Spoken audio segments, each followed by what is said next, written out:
কলিযুগ সম্পর্কে শ্রীকৃষ্ণের বাণী। কুরুক্ষেত্র যুদ্ধের শেষে একদিন পঞ্চপাণ্ডব ভগবানের কাছে কলিযুগ কেমন হবে তা জানার ইচ্ছে প্রকাশ করেন।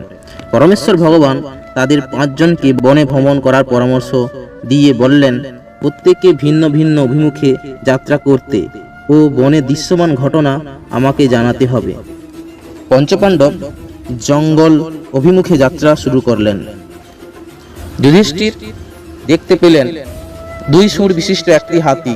এটি দেখে তিনি বেশ কিছুটা অবাক হলেন।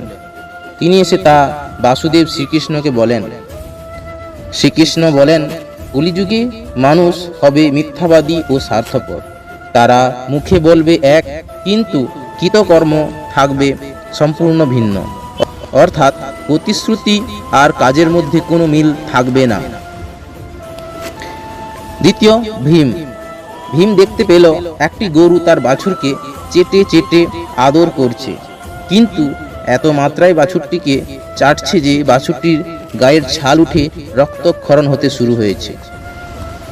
তিনি এসে এ কথা শ্রীকৃষ্ণকে জানালেন এবং পরমেশ্বর শ্রীকৃষ্ণ বলেন, কলিযুগে পিতা মাতার অন্ধ স্নেহ ও অতিমাত্রার ভালোবাসাই তাদের সন্তানের ক্ষতির কারণ হয়ে উঠবে।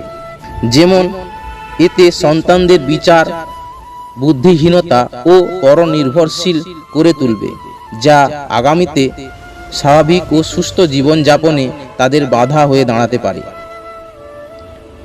তৃতীয়ত, অর্জুন দেখতে পেলেন এক শকুনের 2 বিশালাকার ডানার বেদ লিখিত আছে, কিন্তু সে নরমাংস ভক্ষণ করছে। এই বিস্ময়কর দৃশ্য অর্জুনকে মর্মাহত করে ও তিনি পরমেশ্বর ভগবানকে এ বিষয়ে জিজ্ঞাসা করলে পরমেশ্বর বলেন, কলিযুগে ভণ্ড সাধকের পরিমাণ বৃদ্ধি পাবে, অর্থাৎ দেশ ও সমাজের বুকে যারা ধার্মিক ও জ্ঞানী হিসেবে খ্যাতি পাবেন তাদের প্রকৃত মানসিকতা থাকবে শকুনের ন্যায়। উপরে ধর্ম ও জ্ঞানের বর্ম বরিহিত মানুষগুলি নিজেরাই হবে শয়তান।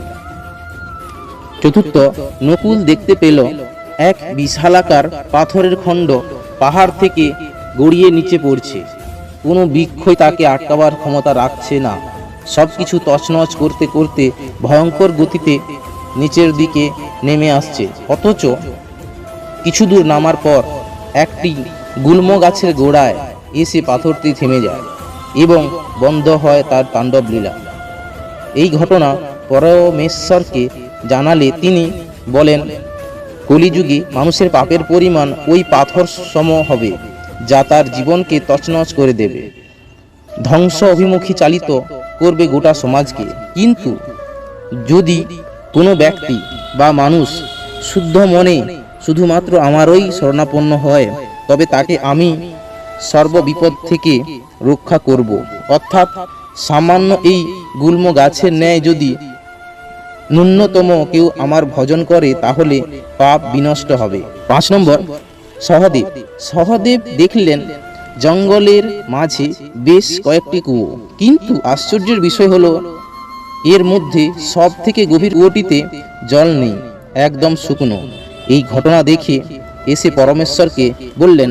পরমেশ্বর শ্রীকৃষ্ণ তখন বলেন, কলিযুগে সবচাইতে অর্থশালী ও ক্ষমতাশালীরাই এ সমাজে বেশি শোষণ করবে, যারা নিজ বিনোদন ও কামতৃষ্ণা মেটাবার জন্য প্রচুর ব্যয় করবে।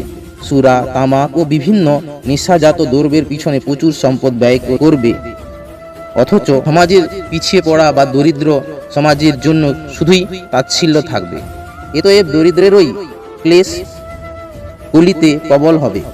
ধনীরা হারাবে মনুষ্যত্ববোধ ও বিচার বিবেচনা করার যথাযথ বুদ্ধি। ভগবানের প্রতিটি বাক্য সত্যে পরিণত হচ্ছে এবং হবে। পাপে পরিপূর্ণ এই কলিযুগ। এই পাপ থেকে উদ্ধারের একমাত্র উপায় ভগবানের সেবায় নিজেকে নিযুক্ত করুন। হরিনামই পারে সকল পাপ খণ্ডন করতে। তার শরণ নিলে সব বিপদ থেকে আমরা পরিত্রাণ পাব। হরে কৃষ্ণ।